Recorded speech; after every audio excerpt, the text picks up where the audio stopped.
Hello and welcome to the Try Beat the Game No Duping tutorial. This first part, I'm going to be doing chapters 1 and 2, but before we get there, I want to go through the options menu real quick and go through a couple of things that you should change. The graphical settings don't matter too much. The load times are really fast, kind of no matter how old your computer is. Mine's pretty bad and it's totally fine, even though I'm at like almost max settings. One thing is make sure these are off. VSync and limit to 30. Limit to 30 is kind of the main thing. I think the game is a lot easier to play when the frame rate is as high as possible. I guess VSync is kind of up to you. These matter more for duping because the consistency of duping changes depending on how high your frame rate is. So you would want these off for a duping run. Next, sound doesn't matter. Controls, whatever your preference is. In camera, this is really important. You want to take this wobble, the second slider, and turn it all the way down. Because what wobble does is it will move your cursor around when you stare at the ground. So here we'll hop into the first level, and I'll just show you how bad it is. Let's find somewhere that will be easy to look at. Well, we'll just do it here. Doesn't matter, actually. So right now I'm at 0% wobble. Let's put it up to 100%.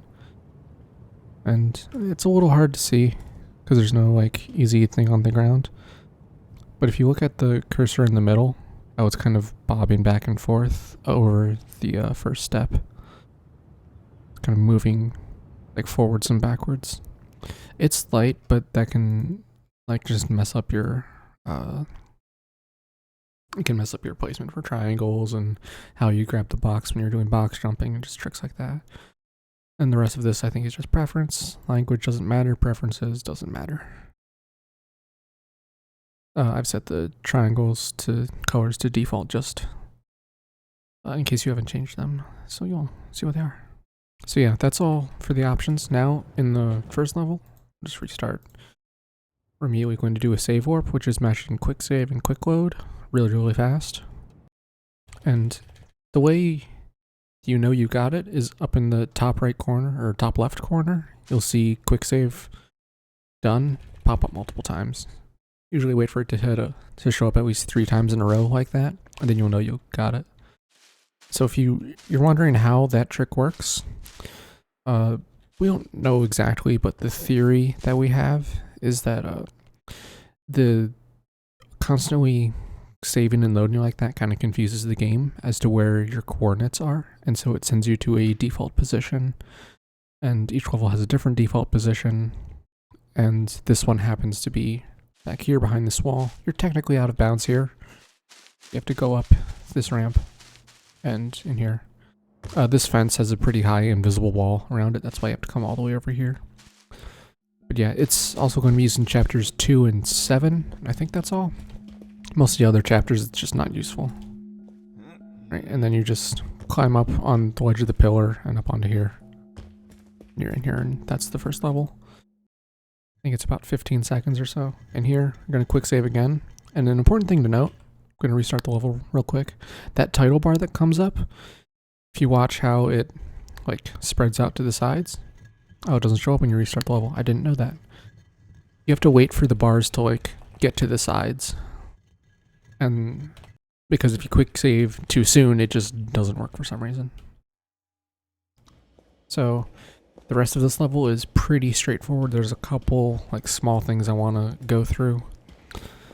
But it's, since we don't have triangles, we can't make anything. There's not really any good way to break it. There's a box here you can do box jumps with, but it's not very useful. I have a strat for it, but it's much slower than just doing it normally. So when you're here, after you've gotten that first statue, you want to grab the box and throw it, because when you are holding the box, you move slower.